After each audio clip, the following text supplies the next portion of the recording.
Assalamualaikum warahmatullahi wabarakatuh. Perkenalkan, nama saya Dayan Rika Febrianti dengan NIM 1200795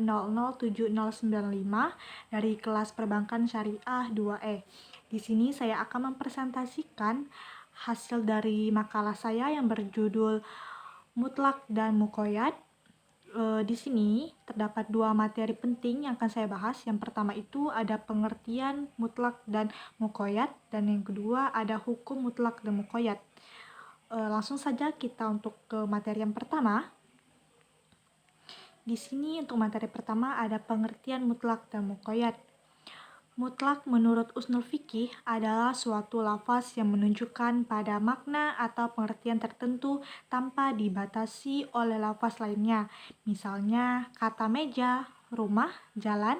Kata-kata ini memiliki makna mutlak karena secara makna kata-kata tersebut telah menunjukkan pada pengertian makna tertentu. Yang telah kita pahami beberapa pendapat para ulama juga berpendapat salah satu ulama yaitu menurut Abu Zahra, mutlak ialah lafaz yang memberi petunjuk terhadap maudhu tanpa memandang kepada satu, banyak atau sifatnya, tetapi memberi petunjuk kepada hakikat sesuatu menurut apa adanya. Menurut bahasa, yaitu tidak terikat, sedangkan muqayyad kebalikan dari mutlak.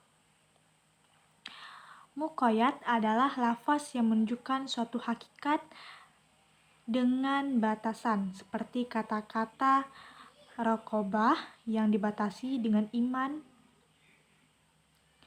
Terus untuk pengertian kita sampai di situ dan kita masuk dalam materi yang kedua, hukum mutlak dan muqayyad.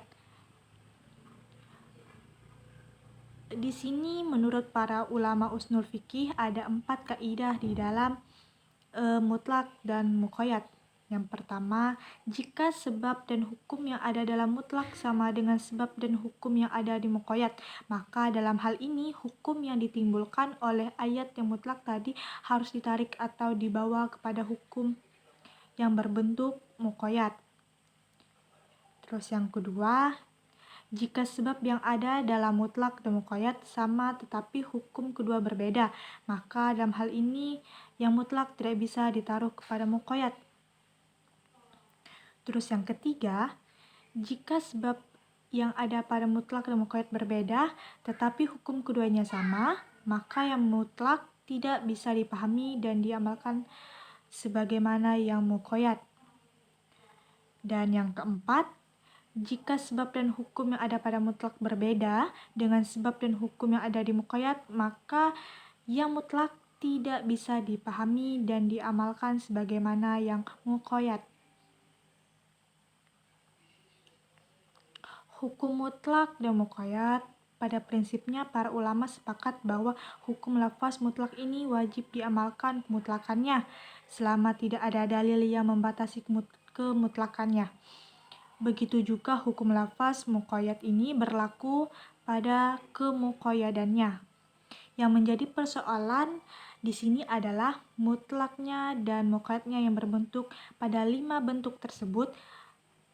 Ada yang disepakati dan ada yang dipersisihkan. Yang disepakati adalah di sini yang pertama, hukum dan sebabnya sama. Di sini para ulama sepakat bahwa wajibnya membawa lafaz mutlak kepada muqayyad. Yang kedua, hukum dan sebabnya berbeda. Dalam hal ini para ulama sepakat wajibnya memperlakukan masing-masing lafaz, yakni mutlak tetap pada kemutlakannya dan muqayyad tetap pada kemuqayyadannya. Dan yang terakhir, hukumnya berbeda sedangkan sebabnya sama. Pada bentuk ini, para ulama sepakat pula bahwa tidak boleh membawa lafaz mutlak kepada muqayyad. Masing-masing tetap berlaku pada kemutlakannya dan kemuqayyadannya. Dari presentasi saya tadi, bisa ditarik kesimpulan bahwa mutlak adalah suatu lafaz yang menunjukkan pada makna atau pengertian tertentu tanpa dibatasi oleh lafaz lainnya. Contoh lafaznya hamba, hayada, atau raqobah. Muyakat adalah lafaz yang menunjukkan pada makna tertentu dengan batasan kata tertentu. Contohnya, hamba sahaya yang mukmin atau raqobah mukminah, yang berarti budak mukmin, bukan budak lainnya.